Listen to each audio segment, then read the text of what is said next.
যে কোনো লড়াই হচ্ছে চ্যালেঞ্জিং। অশুভ শক্তির বিনাশ করে শুভ শক্তির উদয় হবে সাগর বিধানসভাতে।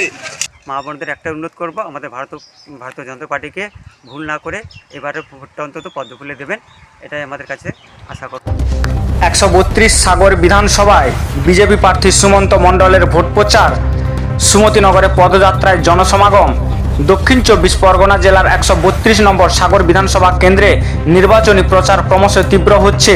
এই কেন্দ্রের প্রার্থী সুমন্ত মণ্ডল আজ সাগর ব্লকের সুমতিনগর এলাকায় ব্যাপক জনসংযোগ কর্মসূচি করেন। সকাল থেকেই দলীয় কর্মী ও সমর্থকদের নিয়ে তিনি নন্দের বাজার থেকে সুমতিনগর বাসন্তী দুর্গা মন্দির পর্যন্ত পদযাত্রা করেন। পদযাত্রার পুরো পথ জুড়ে সমর্থকদের উপস্থিতি লক্ষ্য করা যায়। কয়েকশো কর্মী সমর্থক প্রার্থীদের সঙ্গে হাঁটেন এবং জয় শ্রীরাম স্লোগানে মুখরিত হয়ে ওঠে গোটা এলাকা। রাস্তার দুই ধারে দাঁড়িয়ে স্থানীয় মানুষজন প্রার্থীকে স্বাগত জানায়। অনেকেই হাত নেড়ে শুভেচ্ছা জানান এবং প্রার্থীর সঙ্গে কথা বলেন। এতে নির্বাচনী প্রচারে উৎসাহের আবহ তৈরি হয়। পদযাত্রা শেষে সুমন্ত মণ্ডল সুমতিনগর বাসন্তী দুর্গা মন্দিরে পৌঁছে পূজা অর্চনা করেন। মন্দিরে পুজো দেওয়ার পর তিনি এলাকার মানুষের সঙ্গে সংক্ষিপ্তভাবে কথা বলেন এবং তাদের সমর্থন কামনা করেন। প্রার্থীর উপস্থিতিতে মন্দির চত্বরে ভিড় জমে যায়। স্থানীয় সূত্রে জানা গেছে, প্রার্থীকে ঘিরে এলাকায় ব্যাপক উৎসাহ উদ্দীপনা দেখা যায়। কর্মী সমর্থকদের উপস্থিতি এবং স্লোগানে নির্বাচনী পরিবেশ আরও সরগম হয়ে ওঠে। আগামী দিনে এই ধরনের জনসংযোগ কর্মসূচি আরও জোরদার করা হবে বলে দলীয় সূত্রে ইঙ্গিত পাওয়া গেছে। এই মুহূর্তে কি মনে হচ্ছে? আর শুভ অষ্টমী বাসন্তী পুজোর এখানে আমাদের সুমতিনগরে খুব ভালো একটা বড় পুজো, সমস্ত কর্মীদেরকে নিয়ে আমরা একটা পুজো দিলাম। দিয়ে আগামী দিনে বাংলা ও বাঙালির যে যন্ত্রণা, সেই যন্ত্রণা থেকে মুক্তির উপায়ের জন্য আজকে মায়ের কাছে ভালো করে আরাধনা করলাম। বঙ্কিম হাজরার বিরুদ্ধে লড়াইটা কতটা সহজ দেখছেন? যে কোনো লড়াই হচ্ছে চ্যালেঞ্জিং, মানুষই তার বিচার দেবেন। আগামী 29শে এপ্রিল সাগর বিধানসভার যে দ্বিতীয় দফার ভোট, এখানকার মানুষের আবেগ বলছে পদ্মফুলকে ভোট দিন আর সরকারকে পরিবর্তন করে দিন। কি লক্ষ্যে এই প্রচারে এগোচ্ছেন?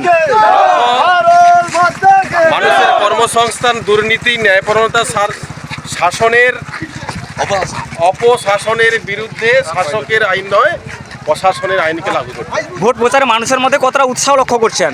উচ্ছ্বাস, আবেগ যথেষ্ট রয়েছে, তার প্রতিফলন পড়বে 29শে এপ্রিল।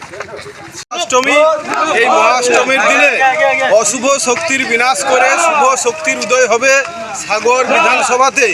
এই 15 বছর ধরে যে অশুভ শক্তি সাগর বিধানসভাকে পরিচালিত করছে, চুরি, দুর্নীতি, রাহাজানি, গুলিও চলেছে, সেই অশুভ শক্তির বিনাশ হয়ে মহাষ্টমীর দিনে মায়ের কাছে আমাদের একটাই প্রার্থনা, অশুভ শক্তির বিনাশ হোক, শুভ শক্তির উদয় হোক, সাগরবাসী পরিত্রাণ পাক, সাগরে পরিবর্তন হোক, বাঁচতে চাই, বিজেপি চাই।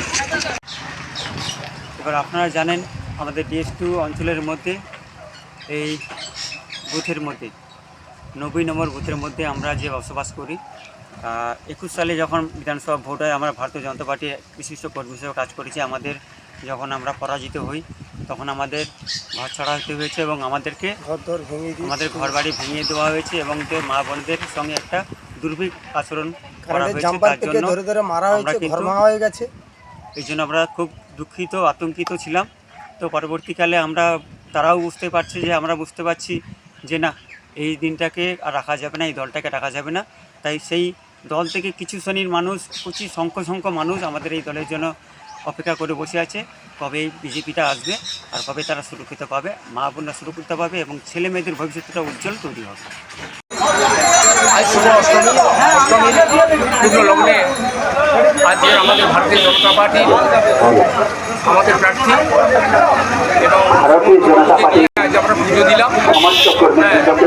আর এই পুজো দিয়ে আজ আমরা শপথ নিলাম যে আমরা অশুভর বিরুদ্ধে আমরা গর্জে উঠব এবং অশুভর বিরুদ্ধে আমাদের বাপ ও মা বোনের যে অত্যাচার অন্যায় হয়েছে তাদের বিরুদ্ধে আজ আমরা লড়াই আজ থেকে শুরু করলাম। আর এই লড়াইয়ে আমাদের সুমন্তবাবুকে আমরা জেতাবো।